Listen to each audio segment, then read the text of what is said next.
Hey everyone, Justin Long here from Justin Long Ministries. Thank you so much for joining me today on this video.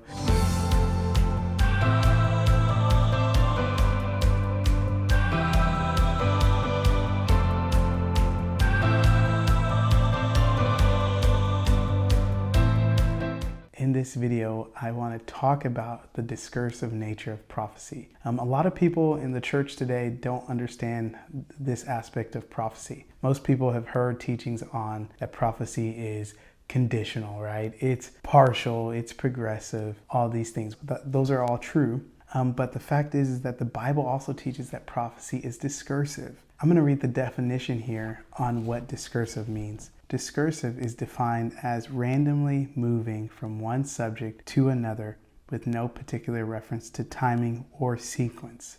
It's almost like rambling. Since prophecy is discursive in nature, it is seldom sequential, chronological, or orderly from a human perspective.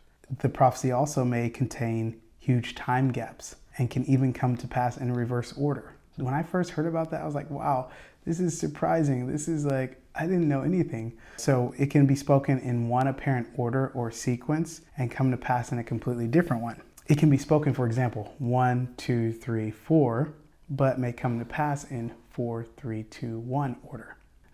So the order in which a prophecy is fulfilled may not match the order in which it was originally spoken.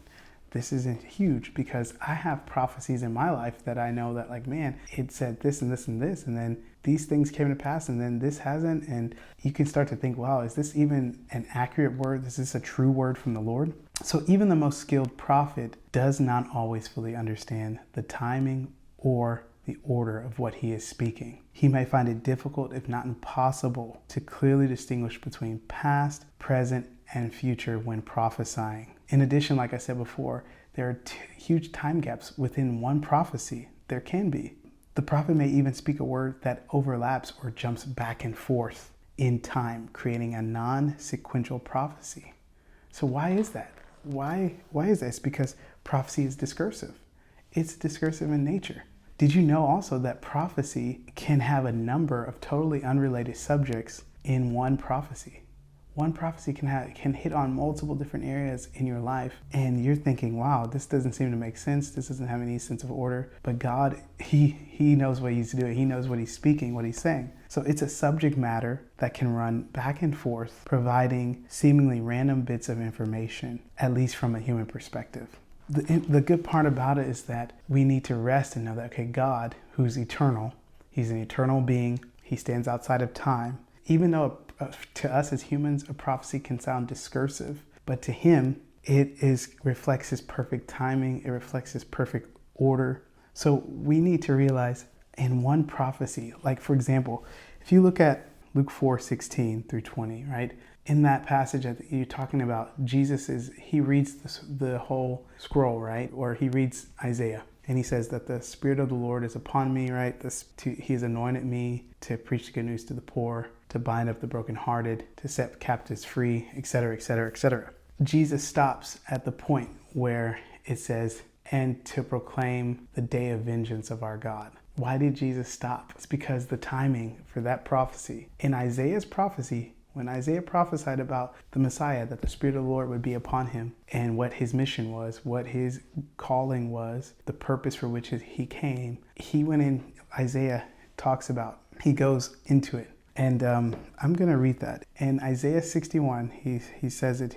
This is what Isaiah said. I'm going to read this to you, okay? The Lord God's Spirit is upon me because the Lord has anointed me. He has sent me to bring good news to the poor, to bind up the brokenhearted, to proclaim release for captives and liberation for prisoners, to proclaim the year of the Lord's favor and a day of vengeance or vindication for our God, to comfort all who mourn, to provide for Zion's mourners, to give them a crown in place of ashes, oil of joy in place of mourning, a mantle of praise in place of discouragement.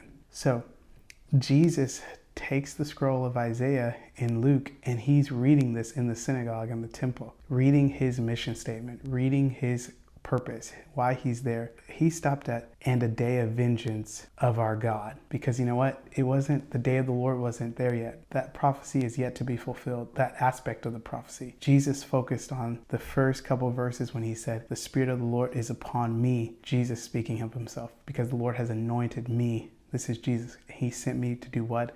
To bring good news to the poor, to bind up the brokenhearted, to proclaim release of captives and liberation for prisoners. Those who are bound would be free. Okay, this is that whole aspect. Our scriptures show the discursive nature of prophecy. It shows that prophecy, there are elements in prophecy that might not be fulfilled yet because of timing, and it can touch on different topics and subjects. So I hope this video really encourages you. Hope it brings understanding and enlightenment so that you can just know, okay, I'm not crazy. My prophecies, maybe there are still some things, aspects of the prophecy that needs to come to pass, and God will bring it about. And especially if it's a true word from the Lord, you can trust that the Father will bring about your word. So I hope this encourages you. I hope this blesses you.